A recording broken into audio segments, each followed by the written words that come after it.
Brother, good morning. Good morning sister. Om Shanti. Om Shanti. குஷி குஷியா இருக்கீங்களா? குஷி குஷியா இருக்கேன் சிஸ்டர். Very good. நீங்க எப்படி யோகானந்தா இருக்கீங்க? இருக்குதா? சூப்பரா இருந்துச்சு சிஸ்டர். Okay okay brother. பாடல் கேட்போமா? கேட்கலாம் சிஸ்டர், வாசிங்க. அதுக்கான தேதி 24/2/2025 காலை முரளி பாப்தாதா மதுபன். ஓம் சாந்தி. இனிமையான குழந்தைகளே, இந்த ஆன்மீக மருத்துவமனை உங்களை அரைக்கல்பத்திற்கு சதா ஆரோக்கியமானவர் ஆக்கக்கூடியது. இங்கு நீங்கள் ஆத்ம அபிமானியாகி அமருங்கள் அப்படின்னு தலைப்புல கொடுத்திருக்காங்க அப்பா.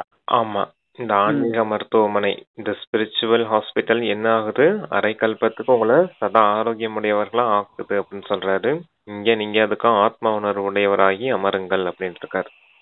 Okay sister. அப்பா கேள்வி கேக்குறாங்க, தொழில் முதலியவை செய்து கொண்டிருக்கும் போதும் எந்த டைரக்ஷனை புத்தியில் நினைவு வைக்க வேண்டும்? பதில், நீங்கள் எந்த ஒரு உயிருடன் இருப்பவர்களையும் மற்றும் இறந்தவர்களையும் நினைவு செய்யாதீர்கள். ஒரு தந்தையின் நினைவு இருந்தது என்றால் விகர்மம் விநாசமாகும் என்பது தந்தையின் டைரக்ஷன் ஆகும். எவரும் இதற்காக நேரமில்லை என்று கூற முடியாது. அனைத்தையும் செய்து கொண்டே நினைவில் இருக்க முடியும். அதாவது உயிரோடு இருக்கவங்களையும் இறந்தவர்களையும் யாரையும் நினைக்காதீங்க அப்படின்னு சொல்லிட்டாரு. ஒரு தந்தையை மட்டும் நினைவு செய்யுங்க, அப்பதான் உங்களுடைய விகர்மங்கள் பாவ கர்மங்கள் எல்லாமே விநாசமாகும். இது தந்தையின் கட்டளையாகும். இதுக்கு நேரம் இல்லைன்னு யாரும் சொல்ல முடியாது அப்படின்னு சொல்லியிருக்காரு. அப்ப தந்தை நினைவுல இருங்க அப்படின்னு இருக்காரு. Okay sister. அவருதான் நினைச்சுக்கிட்டு இருந்தாலே நமக்கு எல்லா விகர்மங்களா விநாசமாக்கி ஒரு நிமிஷம் நினைவுக்கு பத்மாபத மடங்கு செல்வங்களையும் கொடுக்கறாருங்க. நம்ம நேரம் இல்லைன்னு சொல்ல வேண்டிய அவசியம் இல்லை இல்லையா? அதை சொல்றாரு. ஆமா, அதுலயும் பாருங்க, உயிரோட இருக்கவங்களையும் நினைக்காதீங்க, இறந்தவங்களையும் நினைக்காதீங்க.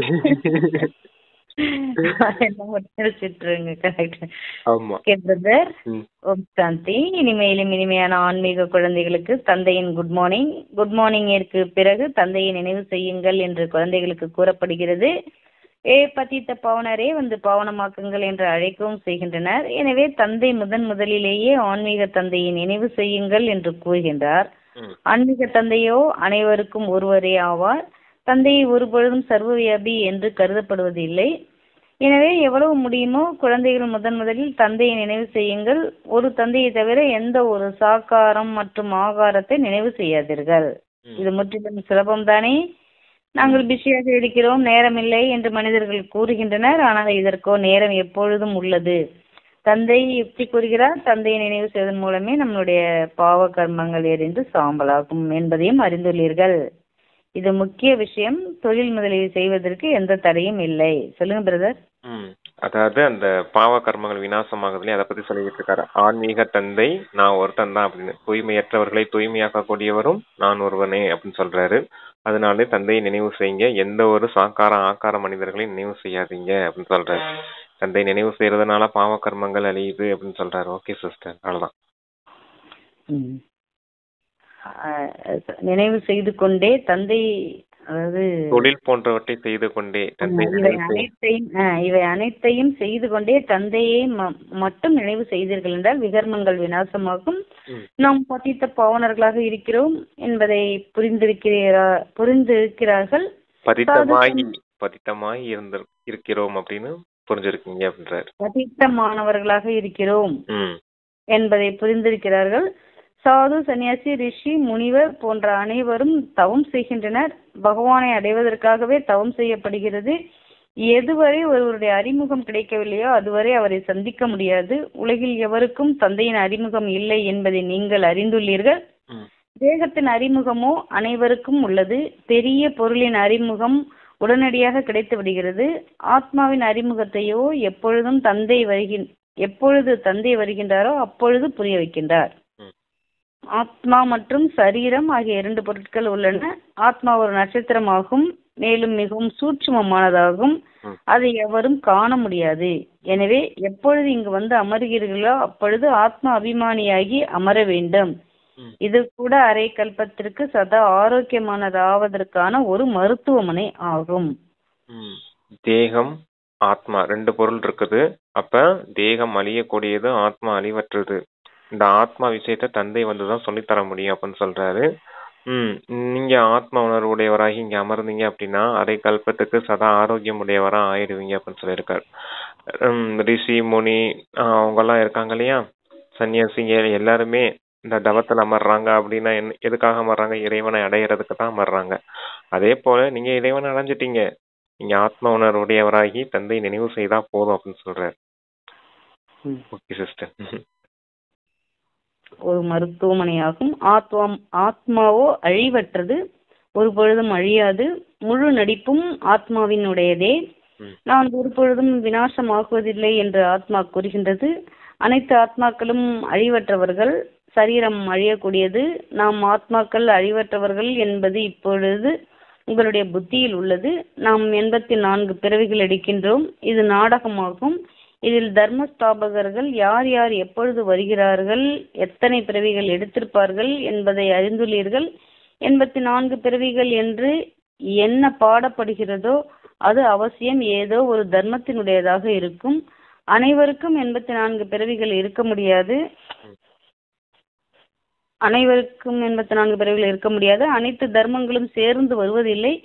நாம் பிறருடைய கணக்கை ஏன் பார்க்க வேண்டும்? இந்த சமயத்தில் தர்மத்தை ஸ்தாபனை செய்வதற்காக வருகின்றனர் என்பதை அறிந்துள்ளனர். பிறகு அதன் வளர்ச்சி ஏற்படுகிறது. அனைவரும் சதோ பிரதானத்திலிருந்து தமோ பிரதானம் ஆகியே தீர வேண்டும். உலகம் எப்பொழுது தமோ பிரதானம் ஆகிறதோ அப்பொழுதே பிறகு தந்தை வந்து சதோ பிரதான உலகத்தை உருவாக்குகிறார். சொல்லுங்க. அதான் 84 பிறவிகளின் விஷயம் உங்களுடையதா தான் இருக்குது, மற்ற எந்த தர்மத்தினரும் இருக்காது அப்படின்றத சொல்றாரு. ஏன்னா எல்லா தர்மமும் ஒரே நேரத்துல ஸ்தாபனை ஆகும் அப்படின்றதும் கிடையாது இல்லையா. அப்ப 84 பிறவிகள் ஆத்மா எடுக்குதுன்னா அதான் ஏதாவது ஒரு தர்மத்தினுடையதா இருக்கும். அது ஆதி சனாதன தேவி தேவதா தர்மத்தை வாழ்ந்த உங்களுடைய பிறவியின் கணக்கு. மற்ற தர்மத்தை ஆத்மாக்களுக்கெல்லாம் பிறவியின் கணக்கு கம்மி தான் அப்படின்றத சொல்றாரு. அதான் எந்த தர்மம் எப்ப வருமோ அப்பதானே அவங்களுடைய பிறவி கணக்கு ஆரம்பிக்கும் அப்படின்னு சொல்றாரு சிஸ்டர்.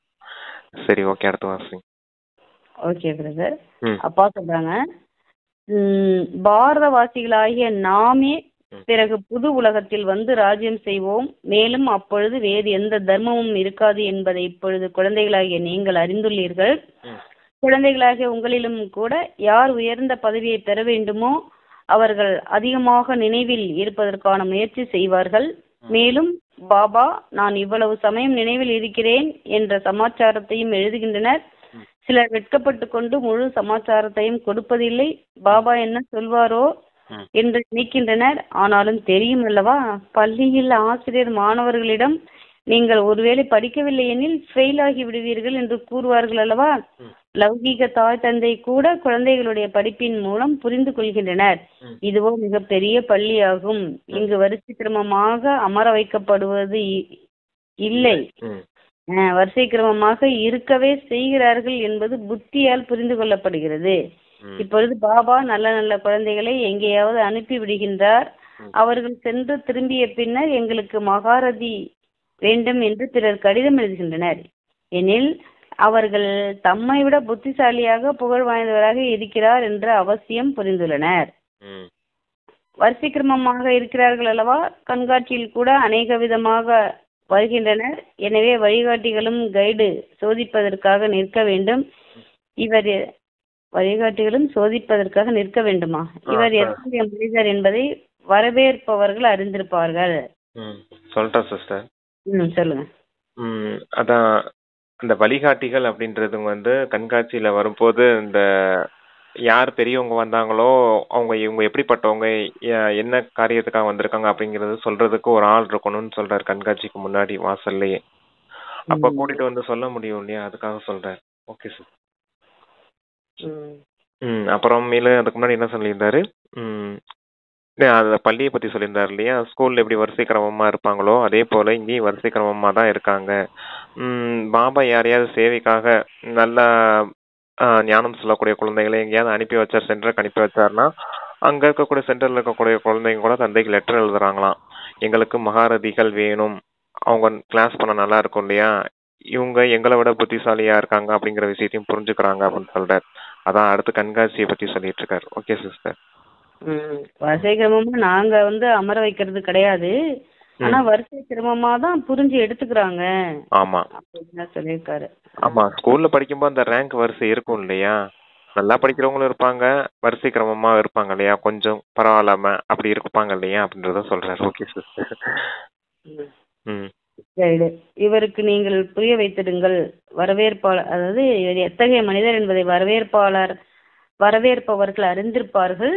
இவருக்கு நீங்கள் புரிய வைத்திடுங்கள் என்று அவருக்கு பிறகு சமிக்கை செய்ய வேண்டும். கைடுக்கு சமிக்கை செய்ய வேண்டும். முதல் தரம், இரண்டாவது தரம், மூன்றாவது தரம் என அநேக விதமாக உள்ளனர் என்பதை நீங்களும் புரிந்து கொள்ள முடியும்.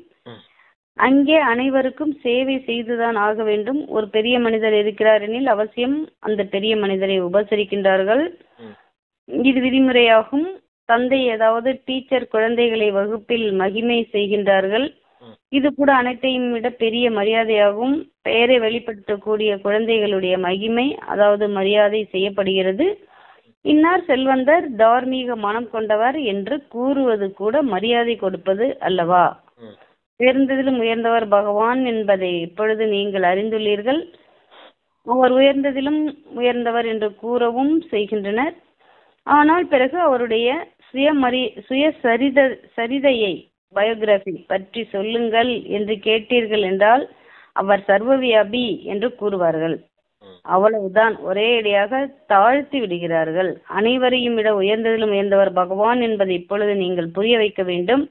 அவர் மூலவதனவாசி ஆவார். சூட்சும வதனத்தில் தேவதைகள் உள்ளனர், இங்கே மனிதர்கள் உள்ளனர். எனவே உயர்ந்ததிலும் உயர்ந்த அந்த நிராகாரமான பகவான் ஆவார். உயர்ந்ததிலும் உயர்ந்தவர் அந்த நிராகார பகவான் ஆவார். அதாவது இந்த பகவான் யாருன்னு சொல்றாங்க, சர்வ வியாபின்னு சொல்லிடுறாங்க இல்லையா? அதான் மொத்தமா போயிடுச்சு. அதான் பகவானுடைய சுயசரிதையை சொல்லுங்க. பகவான் உயர்ந்ததிலும் உயர்ந்தவர்னு சொல்றீங்க, அப்ப அவருடைய சுயசரிதை, ஆட்டோபயோகிராஃபி என்னன்னு சொல்லுங்க அப்படின்னு கேட்டோம்னா அவங்கள பகவான சர்வ வியாபின்னு சொல்லிடுறாங்க இல்லையா? அதான் விஷயத்த சொல்றார். அவர் ஒன்றும் சர்வ வியாபி கிடையாது, நிராகாரமானவர், நிராகார உலகத்தில் வசிக்கக்கூடியவர்னு சொல்லணும். பிரம்மா, விஷ்ணு, சங்கர் எல்லாமே சூட்சும வதனவாசிகள். இங்க இருக்கக்கூடிய மனிதர்கள் எல்லாமே யாரு? சாக்கார மனிதர்கள். இந்த மூன்று விஷயத்தையும், அந்த மூன்று உலகம் இருக்கு இல்லையா? நிராகார உலகம், சூட்சும வதனம், சாக்கார உலகம், இந்த மூன்று விஷயத்தையும் சொல்லணும் அப்படின்னு சொல்றாரு சிஸ்டர். கைடு கூட எப்படி இருக்காங்க? வரிசை கிரமமா தான் இருக்காங்கன்னு சொல்றாரு. முதல் தரம், இரண்டாம் தரம், மூன்றாம் தரம் அப்படின்னு பேரை வெளிப்படுத்தக்கூடியவர்களுக்கு மகிமை செய்யப்படுது அப்படின்னு சொல்றாரு பாப்பா. ஸ்கூல்ல கூட அப்படித்தானே, நல்லா படிக்கக்கூடிய குழந்தைகளை டீச்சர்ஸ் பாராட்டுவாங்க இல்லையா? அது போல இங்கேயும் தந்தை பேரை வெளிப்படுத்தக்கூடிய குழந்தைங்களுக்கு பாராட்டும் கிடைக்குது அப்படின்னு சொல்றாரு.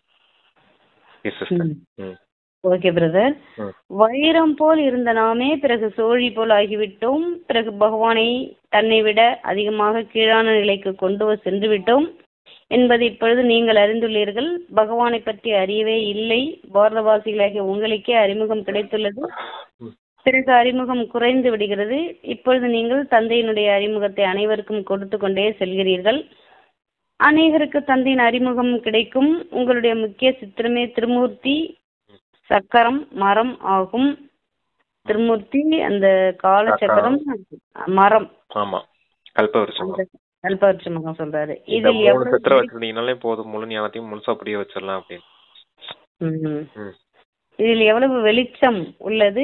இந்த லட்சுமி நாராயண சத்தியுகத்தின் எஜமானர்களாக இருந்தார்கள் என்று யார் வேண்டுமானாலும் கூறுவார்கள். நல்லது, சத்தியுகத்திற்கு முன்னர் என்ன இருந்தது இதை கூட இப்பொழுது நீங்கள் அறிந்துள்ளீர்கள். இப்பொழுது கலியுகத்தின் இறுதியாகும். மேலும் பிரஜைகள் மீது பிரஜைகளின் ராஜ்யம் நடைபெறுகிறது. இப்பொழுது ராஜ்யம் கிடையாது. எவ்வளவு வித்தியாசம் உள்ளது. சத்தியுகத்தின் ஆரம்பத்தில் ராஜாக்கள் இருந்தனர். மேலும் இப்பொழுது கலியுகத்திலும் ராஜாக்கள் உள்ளனர். அவர்கள் எவரும் பாவனமாக இல்லை. ஆனால் பணம் கொடுத்து கூட பட்டத்தை பெற்றுக் கொள்கின்றனர். எவருமே மகாராஜா கிடையாது, பட்டத்தை விலைக்கு வாங்கிக் கொள்கின்றனர். பட்டியாலா மீன் மகாராஜா, அதாவது இந்த ராஜாராணி லட்சுமி நாராயண் ராஜாராணியா இருக்காங்க. ஆனா இங்க பாருங்க, கலியுகத்துல பிரஜைகள் மீது பிரஜைகளின் ராஜ்யம் நடக்குது. அங்க ராஜாராணியின் ராஜ்யம், மன்னர் ஆட்சி முறை இருந்துச்சு. இங்க மக்கள் ஆட்சி முறை இருக்குதுன்னு சொல்றாரு. இங்க அந்த மகாராஜாங்கிற பேரை கூட பணம் கொடுத்து வாங்கிக்கிறாங்க அப்படின்னு சொல்றாரு. முதல்ல இருந்தாங்க மன்னர்கள், இந்த பாட்டியாலா மகாராஜா, அப்புறம் அந்த ஜோத்பூர் மகாராஜா, இப்படிலாம் இருக்காங்க இல்லையா? இவங்களுக்கு இயல்பாவே அந்த டைட்டில்லாம் இருந்துச்சு. ஆனா இப்ப பணம் கொடுத்து நான் தங்களை மகாராஜா அப்படிங்கிற பேர்லாம் வாங்கிக்கிறாங்க அப்படின்றத சொல்றாரு சிஸ்டர். ம். சரி வாசிங்க. பட்டியாலாவின் மகாராஜா, ஜோத்பூர், பிகானேரின் மகாராஜா இவ்வாறு பெயர் சொல்கின்றனர் அல்லவா? இந்த பெயர் அழிவற்றதாக இருந்து வருகிறது. இந்த லட்சுமி நாராயணரை பற்றி கூறும் பொழுது இவர்கள் சத்தியுகத்தின் எஜமானர்களாக இருந்தார்கள் என்று கூறுவார்கள். யார் ராஜ்யத்தை பெற்றது, ராஜ்யம் எவ்வாறு ஸ்தாபனை ஆகிறது என்பதை இப்பொழுது நீங்கள் அறிந்துள்ளீர்கள். நான் உங்களுக்கு இது இப்பொழுது 21 பிறவிகளுக்கு படிப்பிக்கின்றேன் என்று தந்தை கூறுகின்றார். அவர்களோ படித்து இந்த பிறவியிலேயே வக்கீல் முதலிய நிலையை அடைகின்றனர். நீங்கள் இப்பொழுது படித்து எதிர்காலத்தில் மகாராஜா மகாராணி ஆகிறீர்கள். நாடக திட்டத்தின் அனுசாரம் புது உலகத்தின் ஸ்தாபனை நடந்து கொண்டிருக்கிறது. இப்பொழுது பழைய உலகம் ஆகும். எவ்வளவுதான் நல்ல நல்ல பெரிய மாளிகைகள் இருந்தாலும் வைரங்கள் ரத்தினங்களால் ஆன மாளிகையை உருவாக்குவதற்கு எவருக்கும் சக்தி இல்லை. மகாராஜாவா இருக்காங்க, ஆனா வைரம் போல இப்படி தங்க மாளிகை, இந்த வைரங்கள் ரத்தினங்கள்லாம் பதிச்சது மாதிரிலாம் அரண்மனை அமைக்கிறதுலாம் இப்ப பெரிய கஷ்டம். அதான் இங்க யாருக்கும் அந்த அளவுக்கு சக்தி இல்லை அப்படின்னு சொல்றாரு. அதுக்கு முன்னாடி அதுக்கு முன்னாடி என்ன சிஸ்டர் சொன்னாரு? மகாராஜா மகாராணி, அடுத்து மன்னராட்சி முறை சொன்னார். அடுத்து வக்கீல். ஆமா வக்கீல் தான். வக்கீல் வந்து ஒரு பிறவி படிச்சு இந்த ஒரு பிறவிக்கான வக்கீல் ஆயிடுறாங்க. அப்ப அல்ப காலம் பிராப்தி கிடைச்சிருது. ஆனா தந்தை கிட்ட இங்க இன்னும் ஒரு முறை தான் படிக்கிறீங்க. ஆனா 21 பிறவிக்கான பாக்கியம் ஏற்படுது இல்லையா உங்களுக்கு? அரைக்கல்பத்தின் பாக்கியம் இல்லையா? அதான் ஒரு பிறவியின் பாக்கியம் எங்க, அந்த 21 பிறவி அரைக்கல்பத்தின் பாக்கியம் எங்க அப்படின்றத சொல்றாரு. சத்தியுகத்தில் அனைவரும் வைரங்கள் ரத்தினங்களால் ஆன மாளிகையை உருவாக்குகின்றனர். உருவாக்குவதற்கு சமயம் எடுப்பதில்லை. இங்கேயும் கூட பூகம்பம் போன்றவைகள் ஏற்படுகிறது என்றால் அநேக கைவினை கலைஞர்களை ஈடுபடுத்துகின்றனர். ஓரிரண்டு வருடங்களில் முழு நகரத்தையும் உருவாக்கி விடுகின்றனர். புதுடில்லியை உருவாக்குவதற்கு 8-10 வருடங்கள் ஆனது. இங்குள்ள பணியாட்கள் மற்றும் அங்குள்ள பணியாட்களிடம் வேறுபாடு உள்ளதல்லவா? தற்காலத்தில் புது புது கண்டுபிடிப்புகளையும் உருவாக்கி கொண்டு இருக்கின்றனர். கட்டிடங்களை உருவாக்கும் அறிவியலும் கூட வலிமை வாய்ந்ததாக உள்ளது. அனைத்தும் தயாராக கிடைக்கிறது. உடனடியாக அடுக்குமாடி கட்டிடம் தயாராகி விடுகிறது. மிகவும் வேக வேகமாக உருவாகின்றன. இந்த அனைத்தும் அங்கு பயன்பாட்டில் வருகின்றன. இவை அனைத்தும் உடன் வரப்போகின்றன. யார்பா? வாசிங்க சிஸ்டர், அடுத்த வாரி வாசிங்க சொல்லிடுறேன். இவை அனைத்தும் பயன்பாட்டில் வேகமாக உருவாகின்றன. இந்த அனைத்தும் அங்கு பயன்பாட்டில் வருகின்றன அல்லவா? இவை அனைத்தும் உடன் வரப்போகின்றன. சமஸ்காரம் உள்ளது அல்லவா? இந்த அறிவியலின் சமஸ்காரமும் உடன் வரும். எனவே பாவனமாக வேண்டும் என்றால் தந்தையை நினைவு செய்யுங்கள். எடுத்துட்டு போறோம்னு சொல்றாரு. கட்டடங்களை உருவாக்குற சம்ஸ்காரம் இருந்தாதான் சத்தியுகத்துல உருவாக்க முடியும்னு அப்பா சொல்றாங்க. ஆமா, புதுடெல்லியில புதுடெல்லியை உருவாக்குறதுக்கு 8-10 வருஷங்கள் தான் ஆச்சு. புது நகரத்தை உருவாக்கிடுறாங்க இல்லையா? அதான் ஹேண்டிகிராஃப்ட் அப்படின்னு சொல்லுவாங்க. அதான் கைவினை கலைஞர்கள். அவங்க மூலமா இந்த நகரங்களை எப்படி உருவாக்கி இருக்காங்க பாருங்க. இதே போல சத்தியுகமும் வேம ரெடி ஆயிடும் அப்படின்னு சொல்றாரு. இந்த ஆத்மாக்கள் இங்க உருவாக்கி வச்சிருக்காங்க இல்லையா, அந்த கைவினை கலைஞர்கள் உருவாக்குன அந்த நகரம் இருக்கு இல்லையா, இவங்களுடைய ஆத்மாக்களின் சம்ஸ்காரத்தை எடுத்துட்டு அப்படியே வருவாங்க அப்படின்னு சொல்றாரு. இப்ப ஞானம் எடுத்து வந்துருவாங்க அப்படின்னு சொல்றாரு சத்தியுகத்துக்கு. அவங்க வந்துதான் இந்த நகரங்கள்லாம் உருவாக்கி வந்துட்டு போவாங்க அப்படின்னு. சரி, அப்ப பாருங்க, அந்த செயல் மூலமா தான் சம்ஸ்காரம் உருவாகுது பாருங்க. இப்ப செஞ்சு செஞ்சு பழகி பழகி பழக்கம் வழக்கமா மாறும், வழக்கம் சுபாவமா மாறும், சுபாவம் சம்ஸ்காரமா மாறும்னு சொல்லுவாங்க. பழக்க வழக்கங்கள் தான் சுபாவ சம்ஸ்காரமா மாறும். உங்களுக்கு இங்கேயே பழகிட்டாங்க இல்லையா, கட்டடம் கட்டுறது, உருவாக்குறது, வைக்கிறது எல்லாமே இங்க பழகிட்டு வாங்க. பழகின சம்ஸ்காரத்தை எல்லாமே அந்த சத்தியத்துல வெளிப்படுத்துவாங்கன்னு சொல்றாரு. அதான் ஆத்மா சம்ஸ்காரத்தை மட்டுமே எடுத்துட்டு போகுதுன்னு அப்பா சொல்றாரு. Okay sister. அதுக்குதான் நமக்கும் அந்த சத்திய ஆத்மா அபிமானி சம்ஸ்காரத்தை இங்கே உருவாக்கிட்டு இருக்காரு. ஆமா, அதனாலதான் சொல்றது செயல்ல கவனம் கொடுங்க. உங்க செயல்ல தான் குணங்கள் வெளிப்படணும் அப்படின்னு சொல்றாரு. அது என்ன சொல்லுவாரு? மனசுல இருந்து உங்களுக்கு யோக சக்தி வெளிப்படணும், வார்த்தையிலிருந்து ஞான ரத்தினங்கள் வெளிப்படணும், உங்களுடைய செயல்பாடுல தான் குணம் வெளிப்படணும். தெய்வீக குணங்களின் சம்ஸ்காரத்தை எடுத்துட்டு தான் ஆத்மா போகும் அப்படின்னு சொல்லுவார். சத்தியுகத்துல எல்லாருமே தெய்வீக குணங்களின் சம்ஸ்காரத்தோடு இருப்பாங்க. அப்ப அந்த செயல் சம்ஸ்காரம் தான் முக்கியம் அப்படின்னு சொல்றேன் சிஸ்டர். ஓகே, வாசிங்க. தந்தை நினைவு செய்யுங்கள் என்று இப்பொழுது தந்தை குழந்தைகளுக்கு புரிய வைத்துக் கொண்டிருக்கிறார். தந்தையும் குட் மார்னிங் சொல்லிவிட்டு பிறகு படிப்பினை கொடுக்கின்றார். குழந்தைகளே, தந்தையின் நினைவில் அமர்ந்துள்ளீர்களா? நடக்கும் பொழுதும் சுற்றும் பொழுதும் தந்தையை நினைவு செய்யுங்கள். ஏனெனில் ஜென்ம ஜென்மங்களின் சுமை தலை மீது உள்ளது. ஏணிப்படியில் இறங்கி இறங்கி 84 பிறவிகள் எடுக்கிறீர்கள். இப்பொழுது பிறகு ஒரு பிறவியில் ஏறும் கலை உள்ளது. எந்த அளவு தந்தையை நினைவு செய்து கொண்டே இருப்பீர்களோ அந்த அளவு குஷியும் இருக்கும், சக்தி கிடைக்கும். அநேக குழந்தைகள் உள்ளனர். அவர்களை முதல் நம்பரில் வைக்கப்படுகின்றது. ஆனால் அவர்கள் நினைவில் முற்றிலும் இருப்பதே இல்லை. ஞானத்தில் தீவிரமாக உள்ளனர், ஆனால் நினைவு யாத்திரையில் இல்லை. இதுதான் சிஸ்டர் முக்கியம். ரொம்ப எல்லாரும் ஞானம் சொல்றதெல்லாம் பக்காவா இருப்பாங்க. ஆனா யோகத்துன்னு கேட்டா நினைவு செய்யறதே கிடையாது, அந்த இதே கிடையாது அப்படின்னு சொல்றாரு, ஸ்திதியே கிடையாது அப்படின்றத சொல்றாரு. ஒண்ணு ஞான சிந்தனை செய்துகிட்டே இருந்தீங்கன்னா யோகா கனெக்ஷன் ஆகும். ஆனா ஞானம் சொல்றதுக்காக மட்டும் படிப்பாங்க பாத்தீங்க இல்லையா, அதுவும் இருக்கக்கூடாது அப்படின்னு சொல்றாரு. ஞானம் எந்த அளவுக்கு இருக்குதோ சம அளவுல யோகமும் இருக்கணும்.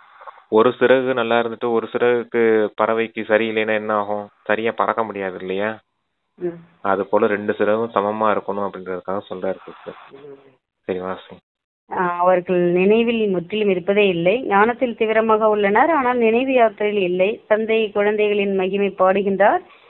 இவரும் முதல் எண்ணில் இருக்கின்றார் எனில் அவசியம் உழைப்பும் செய்திருப்பார் அல்லவா? நீங்கள் பிரம்ம பாபா சொல்றாரு, நீங்கள் எப்பொழுதும் சிவபாபா புரிய வைக்கின்றார் என்றே புரிந்து கொள்ளுங்கள். அப்பொழுது புத்தியோகம் அங்கு ஈடுபட்டு இருக்கும். இவரும் கற்றுக்கொண்டு இருப்பார் அல்லவா? பிறகு பாபாவை நினைவு செய்யுங்கள் என்று கூறுகின்றார். பிறருக்கு புரிய வைப்பதற்காகவே சித்திரங்கள் உள்ளன. நிராகாரமானவரையே பகவான் என்று கூறப்படுகிறது. அவர் சரீரத்தை தாரணை செய்கிறார். ஒரு பகவானுடைய குழந்தைகளான அனைத்து ஆத்மாக்களும் சகோதரன் ஆவீர்கள். இப்பொழுது இந்த சரீரத்தில் வீட்டிருக்கிறீர்கள். அனைவரும் அழிவற்ற மூர்த்திகள் ஆவீர்கள். இது அழிவற்ற மூர்த்தியின் சிம்மாசனமாகும். அதாவது ஆத்மா அழிவற்ற சிம்மாசனம் என்று குறிப்பிட்ட வேறு எந்த பொருளும் அல்ல. சிம்மாசனம்ன்றது இந்த பூர்வ மத்திய சிம்மாசனம் தான். எந்த பொருளும் இல்ல. இந்த சிம்மாசனம் அழிவற்ற மூர்த்தியினுடையது. அதான் அழிவற்ற மூர்த்திங்கிறது இங்க ஆத்மாவை தான் குறிக்குது. அதான் எல்லாருமே சகோதர ஆத்மாக்கள் தான். எல்லாருமே ஆத்ம சகோதரர்கள் தான். ஒரு பகவானுடைய குழந்தைகள் தான். எல்லாரும் அமர்ந்திருக்கக்கூடிய இடம் இந்த பூர்வ மத்திய சிம்மாசனம் தான் அப்படின்னு சொல்றாரு. பாபா கூட பிரம்மா பாபாவுடைய இந்த பூர்வ மத்திய சிம்மாசனத்தினால ஆதாரம் எடுக்கிறாரு. அதான் ஆத்மா உட்காரக்கூடிய ஒரே அழிவற்ற இடம் அது ஒண்ணுதான் சார். சரிங்க சிஸ்டர். பிரகிருத்தியின் நெற்றி நடுவில் ஆத்மா வீற்றிருக்கிறது. பிரகிருத்தினா புரோமத்தி, ஆத்மா நடுவில் வீற்றிருக்கிறது. இதையே அழிவற்ற சிம்மாசனம் என்று கூறப்படுகிறது. அழிவற்ற சிம்மாசனமானது அழிவற்ற மூர்த்தியினுடையது. ஆத்மாக்கள் அனைவரும் அழிவற்றவர்கள். எவ்வளவு சூட்சுமமானது! தந்தையோ நிராகாரமானவர். அவர் தனது சிம்மாசனத்தை எங்கிருந்து கொண்டு வருவார்? தந்தை கூறுகின்றார், இது எனது சிம்மாசனமாகும். நான் இந்த சிம்மாசனத்தை கடனாக பெறுகின்றேன். பிரம்மாவின் சாதாரண வயோதிக உடலில் அழிவற்ற சிம்மாசனத்தில் அமர்கின்றேன். அனைத்து ஆத்மாக்களின் சிம்மாசனம் இது என்பதை இப்பொழுது நீங்கள் அறிந்து கொண்டீர்கள். மனிதர்களுடைய விஷயமே சொல்லப்படுகிறது, விலங்கினுடைய விஷயம் அல்ல. முன்னர் எந்த மனிதர்கள் விலங்கை விட கீழானவர்கள் ஆகியிருந்தனரோ அவர்கள் மாற வேண்டும். மனிதர்கள் விலங்கை விட கீழானவர்கள் ஆகியிருந்தாரோ அவர்கள் மாற வேண்டும். யாராவது விலங்கை பற்றிய விஷயத்தை கேட்டால் முதலில் தன்னை சீர்திருத்துங்கள் என்று கூறுங்கள். நாமெல்லாம் ஆத்மாக்கள் இருக்கோம், சரி பரந்தாமத்துக்கு போயிருவோம். மனித சிருஷ்டியின் விதை ரூபமா தந்தை இருக்காரு. தந்தை கூப்பிட்டாரு, நம்ம எல்லாம் ஆத்மா புரிதல் இருக்கு, கிளம்பிடுவோம். இந்த விலங்குகளை என்ன செய்யுன்னு கேட்பாங்க. அப்பதான் அதுக்குதான் பாபா சொல்றாரு, முதல்ல நீங்க சீர்திருந்துங்க, அந்த விலங்கை பத்தி எல்லாம் கவலைப்படாதீங்க அப்படின்னு சொல்லியிருக்கு. ஏன்னா ஆதாரம் மூர்த்திங்க நீங்க மட்டும்தான். நீங்க சரியாயிட்டீங்கன்னா அதெல்லாம் ஆட்டோமேட்டிக்கா சரியாயிடும். அதனை பத்தி விஷயங்கள்லாம் நீங்க யோசிச்சுட்டு இருக்காதீங்கன்னு சொல்லுங்க அப்படிங்கிறாரு. சத்தியுகத்தில விலங்குகள் கூட நன்றாக முதல் தரமானதாக இருக்கும். குப்பை கூலங்கள் எதுவும் இருக்காது. அரசரின் மாளிகையில் புறா போன்றவைகளின் எச்சம் இருந்தது என்றால் தண்டனை கொடுக்கப்படும். கொஞ்சம் கூட குப்பை இருக்காது. அங்கு மிகவும் கவனம் இருக்கும். காவல் காத்து கொண்டே இருப்பார்கள். ஒரு பொழுதும் எந்த விலங்கும் உள்ளே நுழைந்துவிட முடியாது. மிகவும் சுத்தமாக இருக்கும். லட்சுமி நாராயணன் கோயிலில் எவ்வளவு தூய்மை உள்ளது! சங்கர் பார்வதியின் கோவிலில் புறாவையும் காண்பிக்கின்றனர். சங்கர் பார்வதினா சங்கமிகம் இல்ல, சங்கர் பார்வதினா இங்க சிவன் பார்வதி கோயில் இருக்கு இல்லையா? இப்ப பாருங்க, புறாவையும் காண்பிக்கின்றனர் எனில் அவசியம் கோவிலையும் அசுத்தம் செய்திருக்கும். சாஸ்திரங்களில் அதிகமாக கட்டுக்கதைகளே எழுதிவிட்டனர். ஆமா. அதான் லட்சுமி நாராயண் கோயில பாருங்க, சுத்தமா இருக்கும். புறா எச்சம் அதெல்லாம் எதுவும் இருக்காது. ஆனா சங்கர் பார்வதி கோயில புறா கையில வச்சிருக்கிறது மாதிரி இல்ல. மீனாட்சி அம்மன்னா கையில கிளி வச்சிருக்கிறது மாதிரி எல்லாம் காமிக்கிறாங்க இல்லையா? ஆமா. அது போல சொல்றாரு. அது அசுத்தம் செய்திருக்கும் இல்லையா அப்படின்றத சொல்றாரு. பாருங்க, சத்தியுகத்துல எப்பவும் தண்டனை எல்லாம் கிடைக்காதுன்னு அப்பா சொல்லுவாரு. ஆனா அந்த புறா எச்சம் அது இதெல்லாம் இருந்துச்சுன்னா அங்க காவலாளிகளுக்கு தண்டனை கொடுக்கப்படும் அப்படின்னு சொல்லியிருக்காரு. சும்மா சும்மா மிரட்டி சொல்லியிருக்காரு. ஆனா அந்த மாதிரி இருக்காது விஷயம் அப்படின்றதுக்காக சொல்றாரு நம்மள. அங்க யாரும் ஒருத்தவங்க மாதிரி தண்டனை எல்லாம் கொடுக்க மாட்டாங்க. அப்படியே ஏதாவது இருந்துச்சுன்னா கிளீன் பண்ணிடுவாங்க டக்குன்னு வந்து. ஏன்னா அவங்க புத்திசாலிகளாவும் இருப்பாங்க. முதல்ல அந்த பறவைங்க வரவும் செய்யாது, வந்தாலும் கிளீன் பண்ணிடுவாங்க. காவலாளிகள் காவல் இருப்பாங்க இல்லையா அப்படின்னு நமக்கு சொல்லி அது ஒரு காமெடிக்காக சொல்லிட்டு இருக்காரு அப்ப. ஓகே சிஸ்டர், சரி வாழ்க்கை. நம்ம வைப்ரேஷன் அங்க குட்டா இருக்கும்போது அப்ப அதுக்கு தகுந்த வைப்ரேஷன் தான் அந்த பறவைகிட்ட இருக்கும். அப்ப எப்படி இருக்கும், நாமளே அதை வந்து கான்ட்ராக்டர் பண்ணி பார்த்து கொண்டு.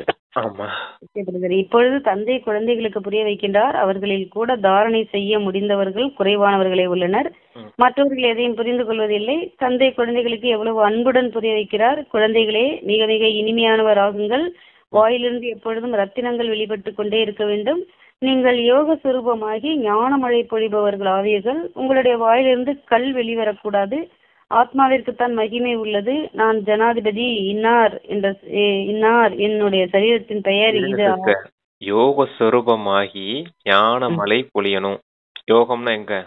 மனதின் யோகம். அந்த யோக சக்தி மனசுல இருக்கணும். ஞான மழை வாயின் மூலமா பொழியணும்.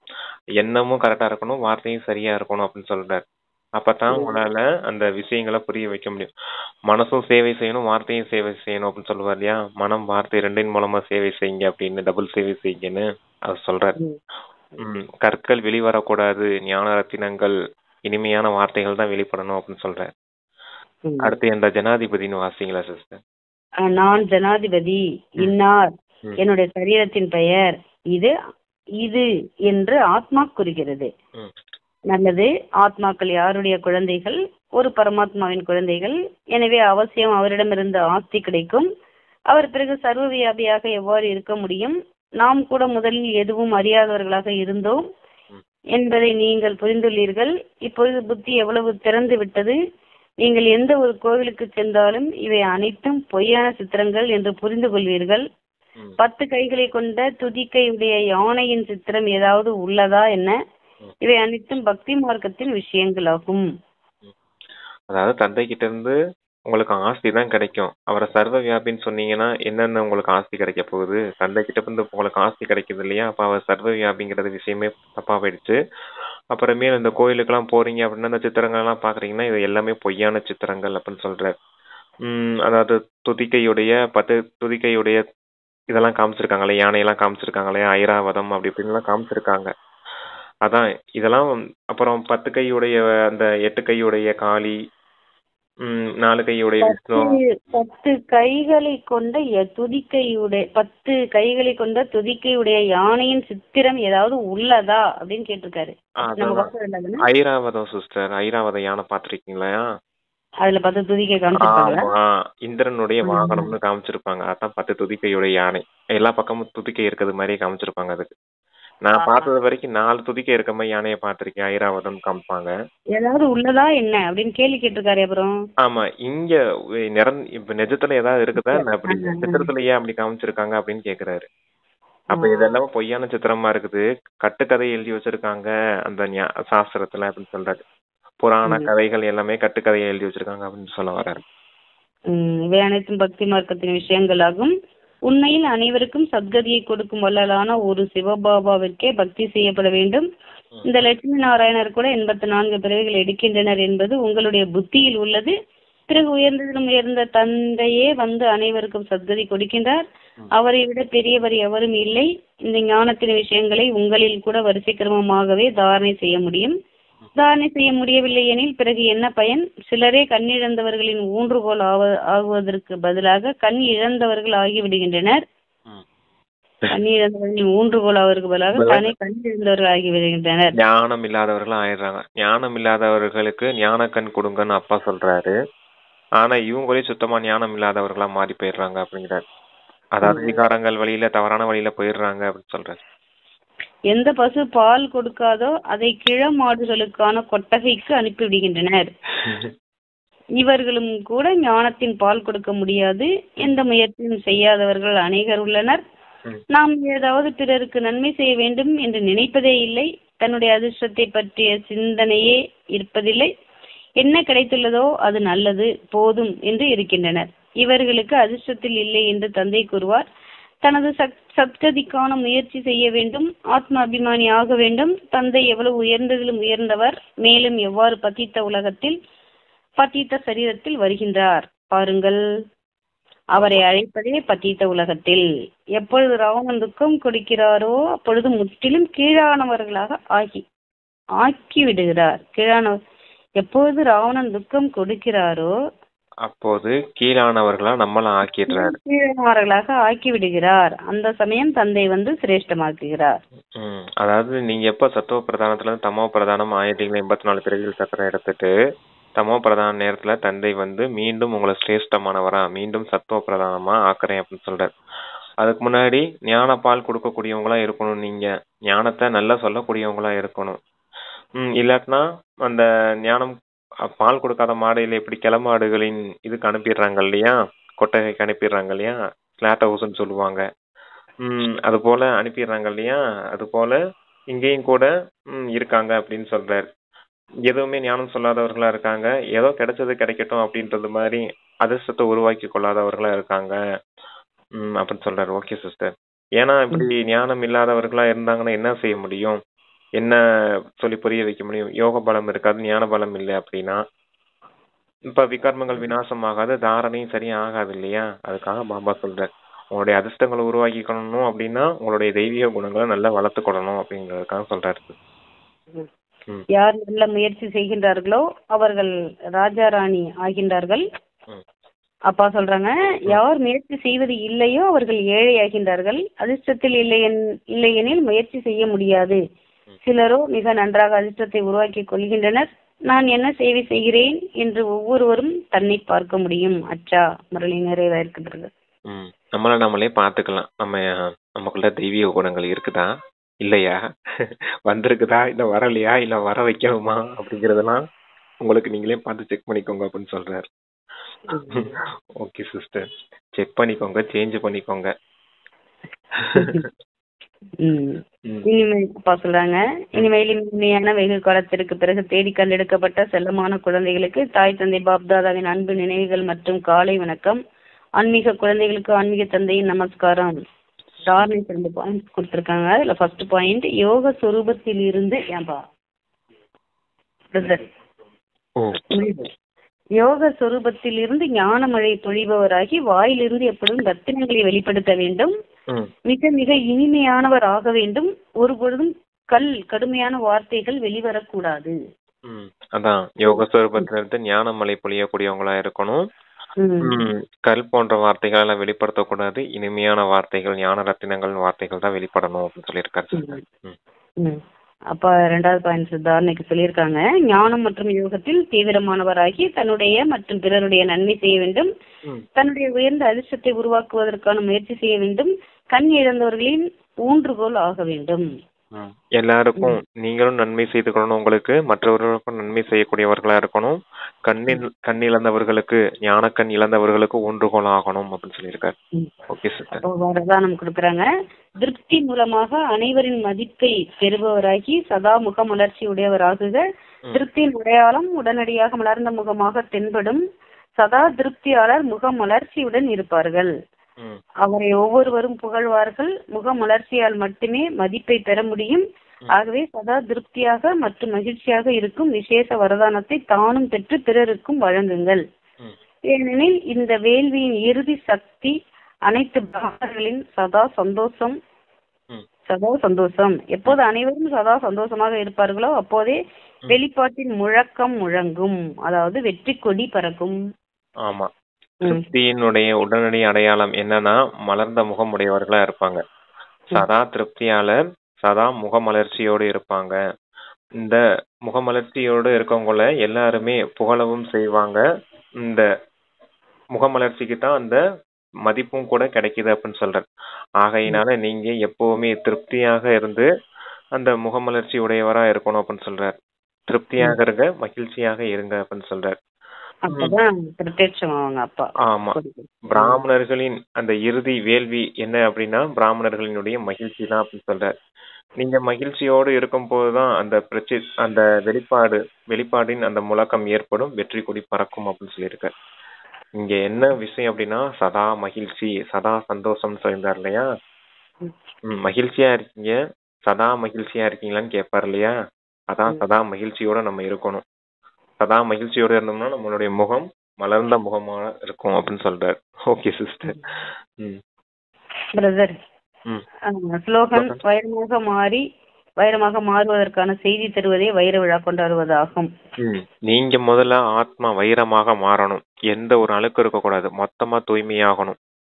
நீங்க மாறி மற்றவர்களையும் வைரமாக மாற்றக்கூடிய செய்தியை கொடுக்கணும். ஆத்மான்னு உணர்ந்து பரமாத்மா தந்தை நினைவு செய்றீங்கன்னா நீங்களும் வைரம் போல ஆயிடுவீங்க, உங்களுடைய அழுக்குகளை நீங்கிடும் அப்படின்ற செய்தி கொடுக்குறீங்க இல்லையா? அதுதான் வைர விழா கொண்டாடுவதாகும் அப்படின்னு சொல்லியிருக்காரு. அருமையான முரளி கொடுத்த பாபாவுக்கு நன்றி சிஸ்டர். அவ்யக்த சமிக்கை இருக்கு பிரதர், இப்ப படிப்பீங்களா? கொஞ்சம் படிங்க. அவ்யக்த சமிக்கை. ஏகாந்த பிரிய ராகங்கள், ஒற்றுமை மற்றும் ஏகாக்கிரதாவை தனதாக்குங்கள். ஏகாந்தவாசி ஆவது என்றால் சுற்றுச்சூழலின் வைப்ரேஷனில் இருந்து விலகி இருப்பதாகும். சிலருக்கு தனிமை பிடிப்பதில்லை, கூட்டத்தில் இருப்பது, சிரிப்பது, பேசுவதையே அதிகம் விரும்புவார்கள். இது வெளிமுகமாக இருப்பதாகும். இப்போது தன்னை ஏகாந்தவாசியாக ஆக்குங்கள், அதாவது அனைத்து ஈர்ப்புகளின் வைப்ரேஷனில் இருந்து விலகி உள்முகமாகுங்கள். இப்போது வருகின்ற காலத்தில் இந்த பயிற்சியே பயன் தரும். மாறாக வெளிமுக ஈர்ப்பிலிருந்து வசமாகும் பழக்கம் இருந்தால் தக்க சமயத்தில் ஏமாற்றமே நிகழும் அப்படின்னு அப்பா அவ்யக்த சமிக்கை கொடுத்திருக்காங்க. ஆமா, சுற்றுச்சூழல் ஈர்ப்புல இருந்து விடுபட்டவங்களா இருங்க அப்படின்னு சொல்றாரு. எல்லாருக்குமே தனிமையில இருக்கிறது பிடிக்கிறது, ஒரு சிலருக்கு தனிமையில இருக்கிறது பிடிக்கிறது இல்ல, சிரிக்கிறது, பேசுறது, வெளிநோக்கு முகமாவே இருக்காங்க அப்படின்னு சொல்றாரு. இந்த வெளிநோக்கு முகம் உங்களை ஏமாற்றிடும். எப்பவும் உள்நோக்கு முகமுடையவராகுங்க. அப்பதான் ஏகாந்தவாசி ஆக முடியும் அப்படின்னு சொல்லியிருக்காரு சிஸ்டர். வெளிநோக்கு முகம், உள்நோக்கு முகம். உள்நோக்கு முகம்னா தந்தை நினைவுல மனம் புத்தி ஒருமுகப்பட்டு இருக்கணும், தந்தை நினைவுல. அதுதான் ஏகாந்தவாசி அப்படின்னு சொல்றாரு. இது உள்நோக்கு முகம் உடையவரானீங்கன்னா வெற்றி அடைவீங்க, ஏமாற்றம் இல்லாம பாஸ் ஆகி போவீங்க. வெளிநோக்கு முகமா பேசுறது, சிரிக்கிறது அப்படின்னு வெளிநோக்கு முகத்துல போயிட்டு இருந்தீங்க அப்படின்னா ஏமாற்றம் அடைவீங்க அப்படின்னு சொல்லியிருக்காரு சிஸ்டர். ஃபெயில் ஆயிடுவீங்க அப்படின்றத எச்சரிக்கையோட இருந்துக்கோங்க அப்படின்னு சொல்றேன். Okay sister. அவ்யக்த சமிக்கை, அருமையான அவ்யக்த சமிக்கை, ரொம்ப நல்லா இருக்கு. அருமையான முரளிங்க பாபாவுக்கு நன்றி. Thanks brother. ஓம் சாந்தி. கருணா பாய்ஜிக்கு நன்றி. Thank you sister. Om Shanti. Thank you Baba.